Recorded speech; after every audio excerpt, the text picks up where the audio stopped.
The train was delayed by 40 minutes. The loudspeaker repeated the same apology every 10 minutes, as if that would make time move faster. She stood on platform 3, hands tucked into the pockets of her coat, watching the rails disappear into darkness. Traveling at night always felt different. More honest. Less distracted. He was sitting 2 benches away, suitcase beside him, scrolling through something on his phone. They didn't notice each other at first. Just 2 strangers waiting for movement. When the wind picked up, she moved closer to the overhead heater.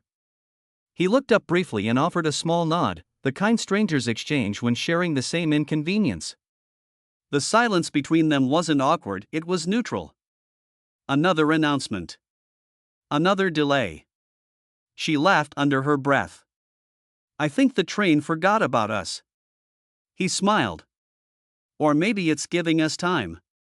For what? He shrugged. To think about where we're going. That opened something. They started talking about destinations, not the cities printed on their tickets, but the reasons behind them. She was traveling to start a new job. A little nervous, pretending not to be. He was heading back home after deciding something in his life wasn't working anymore. It wasn't a deep confession. Just enough honesty to feel real. The platform lights flickered slightly. A dog barked somewhere in the distance. Midnight crept in without ceremony. She realized she hadn't expected this pause in her journey. She had packed carefully, planned carefully, tried to make everything controlled. Yet here she was, in a gap between plans, talking to someone she would likely never see again. When the train finally approached, headlights cutting through the dark, neither rushed to gather their things. Platform 3 wasn't so bad, he said. She smiled. Maybe delays aren't always wasted time. They boarded separate cars.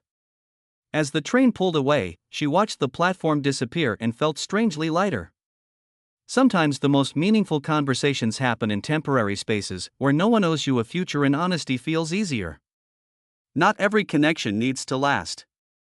Some are simply meant to remind you that even in waiting, life is still moving. She thought that would be the end of it. A brief conversation in a temporary place. A pause in the middle of 2 separate lives. But 2 stations later, when she stepped into the narrow corridor to stretch her legs, she saw him again. He was standing near the window, looking out at the dark countryside sliding past. For a second, they both seemed surprised, as if the train itself had rearranged something quietly. Different car, he said. Different timing, she replied. They stood side by side without speaking at first.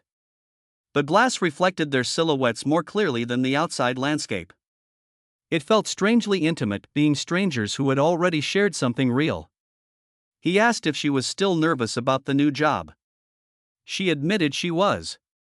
That she had almost cancelled it twice before leaving. He nodded like he understood more than she explained. He told her he had walked away from something steady but wrong. Not dramatic. Not explosive. Just slowly draining. She didn't ask details. She didn't need to. There's something powerful about conversations with someone who doesn't expect anything from you. The train rocked gently as it picked up speed. An announcement echoed down the corridor about the next stop. Time, once delayed, now moved quickly. When her station approached, she felt it before she heard it. That subtle tightening in the chest when a moment is about to close. Back near the doors, with her bag in hand, she looked at him differently now. Not as a stranger. Not as something unfinished. Just as someone who had appeared exactly when needed. No delays this time, he said quietly. She smiled. Maybe that's okay. The doors opened. Cold air rushed in. She stepped onto the platform, turned once, and saw him still standing inside the train. Not waving. Not dramatic. Just watching with that same calm expression from earlier. The doors closed. The train pulled away. And for the first time that night, she didn't feel like she was leaving something behind. Some meetings aren't meant to become stories you retell for years. Some are meant to steady you. Just long enough to keep going.